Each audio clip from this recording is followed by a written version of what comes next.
OpenAI just released a Search GPT. So I want to talk to you about first impressions and figure out if this is the end of SEO as we know it. Let's talk about it.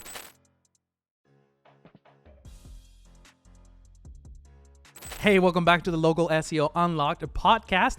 My name is Christian Hustle, and for the last 12 years, I've helped local businesses and brands convert clicks into foot traffic and revenue into their stores. So obviously, we're talking about SEO. We're talking about this big announcement from OpenAI. It is huge. It is massive, and it's threatening to Google. Yes, it is. So I want to talk to you about first impressions. I want to talk more about what exactly is Search GPT and how does it work. Show you a little bit the few hours that I play with it and my learnings and my impressions from it. And more importantly, let's talk about how this affects customer journey. So your customer, how is that going to impact their journey as they're looking for your products and services? And more importantly, is this the end of SEO?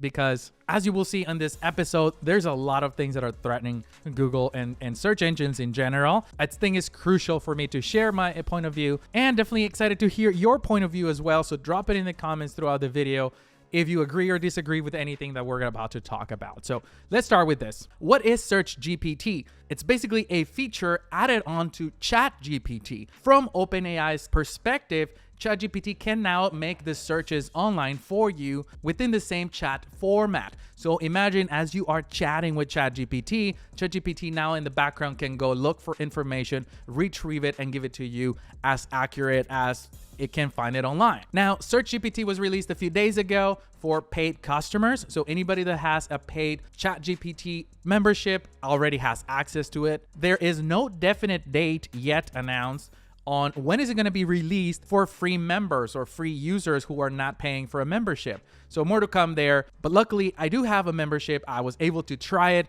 and bring you my perspective. And let's talk about it because I have some theories that I want to share with you as well. Now, is Search GPT replacing Google is the question. Because if we bring the search capabilities into the chat that we were talking about that you're already using on your day-to-day activities, can that possibly replace search engines is the question here. Does that mean that Search GPT is the end of SEO? No, it's not. It's an evolution into a new era of technology as it's becoming available. It's giving us a lot more tools, and yes, some of the challenges that will come with those tools as well. And yes, it is a scary development because just like anything that happens in the search space, you have to relearn things. You have to go back into the whiteboard and figure out what works, what doesn't, and continue learning.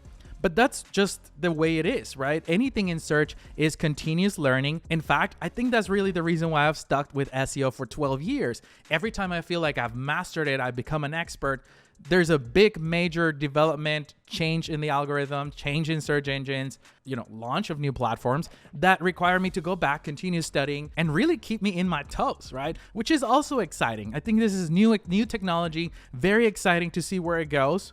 So let's talk about first impressions. I started my journey testing Search GPT, as probably most of you guys would have started as well, looking for a pizza place. So, hey, Search GPT, can you give me a best pizza in San Antonio? And it pulled up immediately a map with pinned locations on the map as well as location cards. The cards have some sort of business description and 2 to 3 CTA buttons. So 2 to 3 call to action buttons from directions, website, call, etc.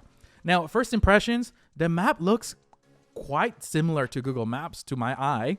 I'm not saying that it is, but it looks pretty similar to me. When I'm clicking on the CTA, if I click on directions, it's using Google for directions. In my case, I don't know really if that's my personal settings or that's across the board. Let me know in the comments if you try it. Is it using Google or is it using Apple for you for directions?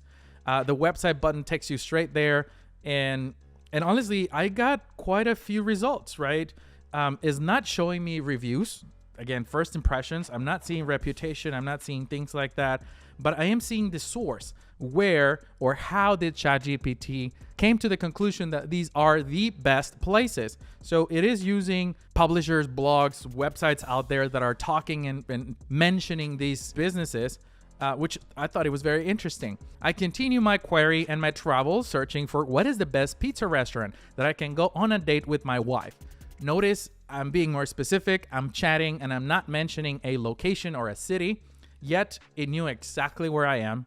So it gave me in-town locations, and they were actually pretty spot on according to the descriptions that I was reading. So I said, okay, well, let's keep this thing going, right?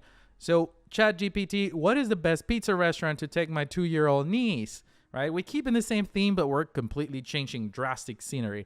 So obviously it gave me more kids-friendly places. And then I completely gave it another twist and I said, what is the best pizza restaurant where I can bring my dog to? And it did phenomenal as well. I mean, it did really good. It gave me businesses that actually mention dog-friendly, furry friend are welcome. And overall, even though I only got 2 results, it's actually okay, right? Like they are useful results. So overall, it's just the beginning of this, but it's a pretty good stage 1, right? It's a pretty good phase 1.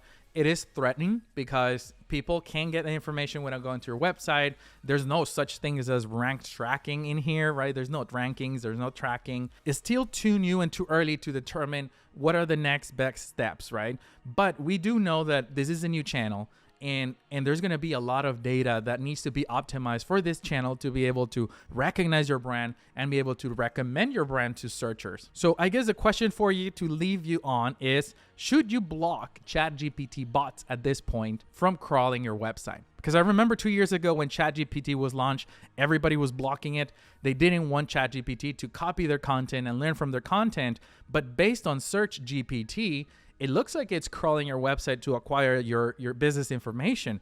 So what do you think? Do you think it's a good idea to block them, or don't touch it and make sure that they can crawl your website? Let me know in the comments. Thank you so much for watching. All right, with that, hopefully you got tons of value from this episode. If you have the opportunity to try Search GPT, go for it, play with it, start figuring it out as a customer, because that's how your customers are going to be using it to find your company and your services. So if you like this video, smash that subscribe button, hit that like button as well, as it helps me reach more people in the YouTube algorithm. Thank you so much for watching Local SEO Unlocked. I will see you on the next episode. Keep hustling.